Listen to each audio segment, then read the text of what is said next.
Olá, pessoal! Somos discentes do primeiro semestre, 2019.1, do curso de Medicina da FTC. E hoje vamos falar um pouco sobre o metabolismo dos carboidratos, o papel do pâncreas endócrino, da insulina, do glucagon e sobre a diabetes. Mecanismo dos carboidratos. Na dieta humana, as três fontes principais de carboidratos são a sacarose, que é um disacarídeo, a lactose, que também é um disacarídeo, e o amido, que são grandes polissacarídeos. Há outras fontes de carboidrato, como amilose, álcool e glicogênio. No entanto, estes são ingeridos em menor quantidade.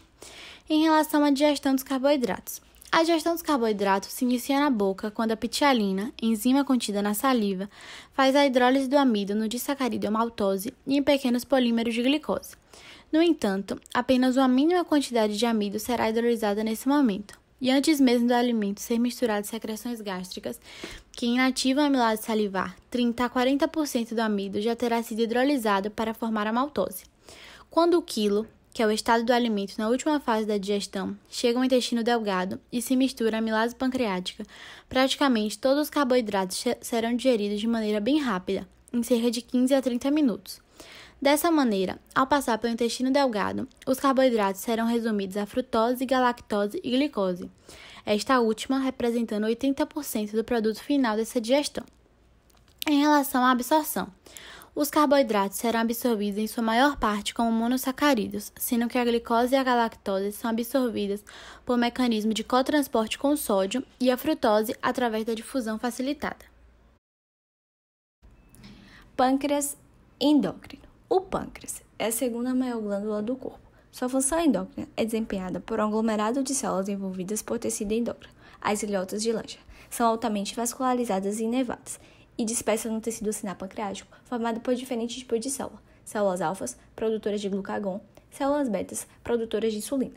Sua atuação endócrina significa que após a produção e secreção de seus hormônios, eles são jogados diretamente na corrente sanguínea. Hormônios pancreáticos. Os hormônios pancreáticos são de natureza peptídica e assim se ligarão a receptores de membrana, formando um segundo mensageiro que assim causará uma modificação celular e, por fim, um efeito fisiológico do hormônio na célula-alvo. Insulina. Seu processo de formação acontece na síntese das células betas, que, após a tradução do RNA mensageiro pelos ribossomos, que estarão ligados ao retículo endoplasmático, formarão a pré-proinsulina, que está clivada no retículo endoplasmático, logo após, formando a proinsulina, que vai estar clivada no aparelho de Golgi, formando, por fim, a insulina. Controle de secreção. O controle de secreção da insulina é através do aumento da glicose sanguínea, que fará a captação dessa glicose, jogando ela dentro do fígado pelas células hepáticas. Também acontecerá pelo aumento dos aminoácidos livres no sangue e pelo aumento dos ácidos graxos livres no sangue.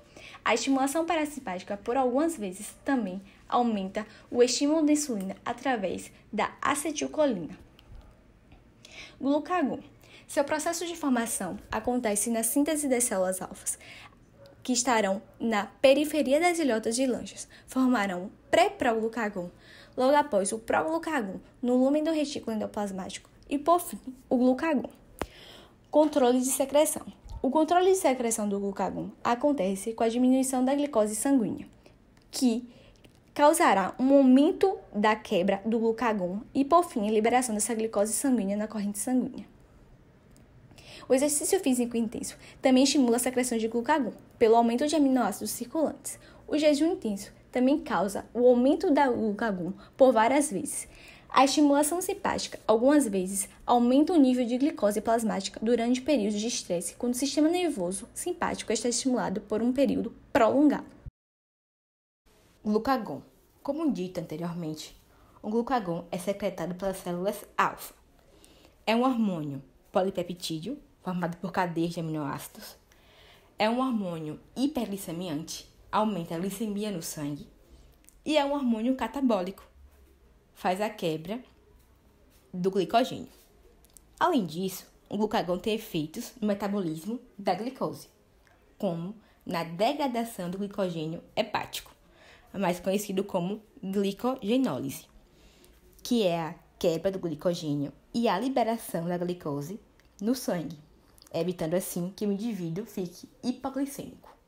Além disso, o glucagon tem efeito na gliconeogênese, que é a transformação de substâncias que não são carboidratos, como aminoácidos, lactatos e gliceróis, em glicose, aumentando assim a disponibilidade de glicose para os tecidos e órgãos do nosso corpo.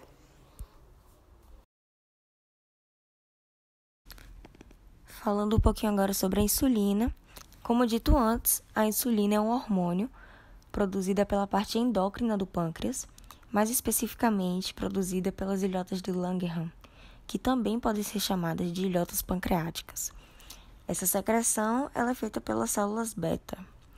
Em geral, a insulina tem efeito contrário ao do glucagon. Ela diminui o nível sanguíneo de açúcar quando este se apresenta elevado.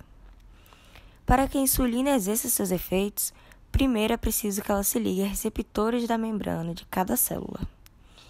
A insulina se liga à subunidade alfa do seu receptor, o que provoca a autofosforilação do receptor da subunidade beta, que por sua vez induz a atividade da tirosinosinase, que aí inicia uma cascata de fosforilação celular que pode ou aumentar ou diminuir a atividade das enzimas.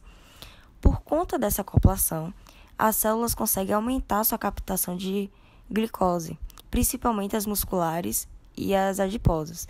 Nisso, há um aumento da síntese de lipídios, proteica e da conversão de glicogênio em glicose. A sua regulação, como no glucagon, é basicamente determinada pelo nível sanguíneo de açúcar e é baseada em um sistema de retroalimentação negativa. A deficiência da insulina pode causar diabetes mellitus tipo 1 e sua má captação a diabetes mellitus tipo 2. Os principais tipos de diabetes são mellitus, insípidos e gestacional, sendo a mais comum a mellitus. Esta é uma síndrome causada tanto pela ausência de insulina quanto pela diminuição de sensibilidade dos tecidos, e é dividida em tipo 1 e 2. A tipo 1, também chamada de diabetes insulina dependente, é ocasionada pela ausência de insulina. Essa é causada por lesão das células beta do pâncreas ou por doenças que prejudicam a produção de insulina. Infecções virais ou distúrbios autoimunes podem estar envolvidos na destruição de células beta. Aproximadamente 5 a 10% da população com diabetes mellitus tem a tipo 1. Portadores desse tipo de diabetes apresentam perda de peso rápido, astenia e polifagia. Seu tratamento também requer a administração de insulina pelo paciente. A tipo 2, frequentemente chamada de diabetes do adulto, é ocasionada pela resistência à insulina. Ela é desencadeada devido ao aumento de concentração de insulina plasmática, como resposta compensatória das células beta-pancreáticas resistentes à insulina. O desenvolvimento dessa resistência é algo gradual, começando com ganho de peso e então obesidade. Ela afeta cerca de 90 a 95% da população. Dieta e exercício são recomendados para reduzir a resistência de insulina. Contudo, em outras pessoas, deve-se empregar insulina exógena. Para a produção desse vídeo foram utilizadas informações dos livros Tratado de Fisiologia Médica de Guyton, a 8ª edição, capítulo 78, o Tratado de Fisiologia Médica de Guyton e Hall, a 12ª e a 13ª edições, os capítulos 65 e 78 da 12ª e da 13ª, o capítulo 79.